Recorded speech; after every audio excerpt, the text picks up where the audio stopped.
Hello everyone, and welcome back to English Listening Boost.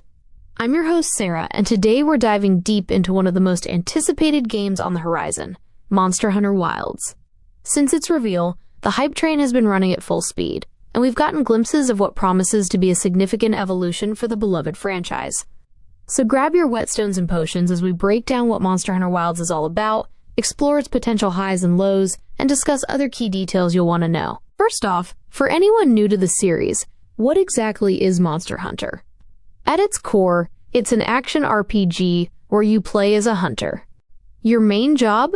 To track down, battle, and carve massive, awe-inspiring monsters in diverse ecosystems. You use the materials gathered from these hunts and the environment to craft stronger weapons and armor, which then allows you to take on even more formidable beasts. It's an incredibly satisfying loop of preparation, intense combat, and rewarding progression. Now, Monster Hunter Wilds is the next mainline installment following the hugely successful Monster Hunter World and the agile Monster Hunter Rise. Developed by Capcom, it's set to launch sometime in 2025 for PlayStation 5, Xbox Series X and S, and PC via Steam. What seems to set Wilds apart, based on the trailers and information released so far, is its ambition towards creating a truly seamless and dynamic world. We're talking vast, open environments that you can traverse without loading screens, potentially merging the large map concept of world with even greater freedom. The developers are emphasizing a living, breathing ecosystem more than ever before. Think dynamic weather patterns, like massive sandstorms that drastically change the landscape and perhaps even monster behavior, alongside large herds of creatures interacting with each other and their environment. This suggests a world that feels more alive and unpredictable. So let's talk about the potential good points. What has the community buzzing with excitement? Number one has to be that seamless world. Moving away from the distinct, separated zones of past games, even the large maps of world had transitions, could be a game changer for immersion. Imagine chasing a monster across plains, into a cave system, and out into a forest, without a single loading screen interrupting the flow. This could make tracking and exploration feel much more organic. Second, the enhanced ecosystem and dynamic elements. We saw glimpses of lightning strikes, sandstorms, and huge groups of monsters. This points towards a world where the environment itself is a character. Will weather affect tracking? Will storms trigger unique monster appearances or behaviors? Can we use environmental shifts to our advantage during hunts? The potential for emergent gameplay here is massive and very exciting. Third, our new best friend, the Secret. This raptor-like mount isn't just for getting around faster in these huge environments. Trailers show the hunter using items and even aiming their slinger while mounted. We've also seen hints of being able to swap weapons while on the move, with the Secret carrying a second primary weapon.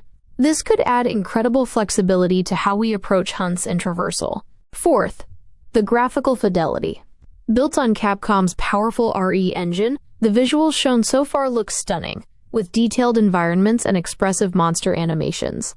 This, combined with the seamless world, promises a highly immersive experience. And finally, a huge quality of life win.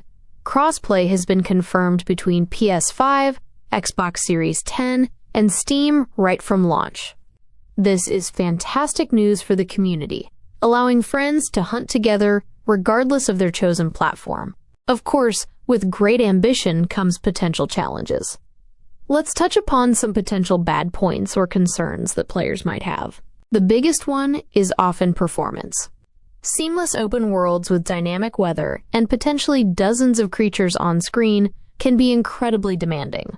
Ensuring a smooth, stable frame rate across all platforms, PS5, Xbox, and various PC configurations, will be a major technical hurdle for Capcom. We hope optimization is a top priority to avoid launch issues. Another concern, often voiced by series veterans, is the risk of oversimplification. While Monster Hunter World brought in many new fans with its accessibility improvements, some longtime players worry that core mechanics might be further streamlined in Wilds to appeal to an even broader audience, potentially losing some of the depth the series is known for. Finding that perfect balance between accessibility and depth is crucial. The introduction of new mechanics like the Secret and the dynamic environment also brings potential balance issues. How powerful will the mount be? Will certain weapons synergize too well or too poorly with the new systems? Fine-tuning everything to ensure diverse playstyles remain viable is always a challenge. Also, while the seamless world sounds amazing, there's a question of execution. Will it truly feel like one cohesive world, or more like large zones cleverly stitched together? And will the lack of distinct, separate zones feel less focused to some players who preferred the structure of older titles? Lastly, while Capcom generally has a good track record with Monster Hunter's monetization, mostly cosmetic DLC and large paid expansions like Iceborne and Sunbreak, any new game release brings questions about potential microtransactions or live service elements. We hope Wild sticks to the established fair model. Beyond the good and the potentially challenging, what other useful or interesting things do we know or anticipate? We've seen the Hunter using what looks like an evolved version of the Slinger or Wirebug, perhaps a multi-tool for traversal, environmental interaction, and maybe even combat maneuvers like aiming specific items. The ability to quickly swap between ranged aiming, like the Slinger, and melee combat seems more fluid. The trailers have teased new monsters, naturally, but also returning fan favorites adapted to this new world. Discovering the full roster and seeing how familiar creatures behave in this dynamic environment will be a huge draw. We also know that information is still coming. Capcom often reveals more details at major gaming events like Summer Game Fest or Tokyo Game Show.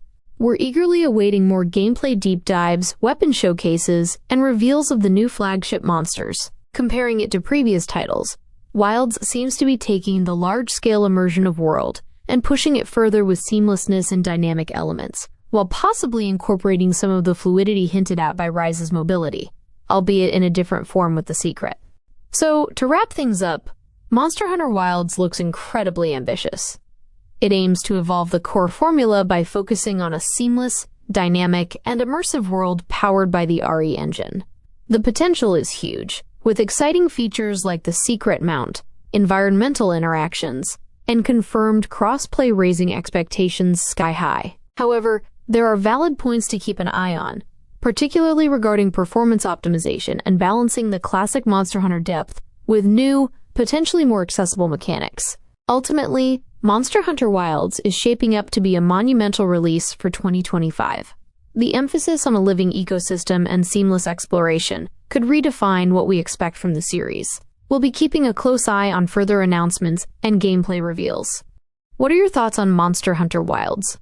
What are you most excited about or concerned about? Let us know. That's all the time we have for today on English Listening Boost. Thanks for tuning in. Keep those blades sharp and happy hunting when Wilds arrives. See you next time.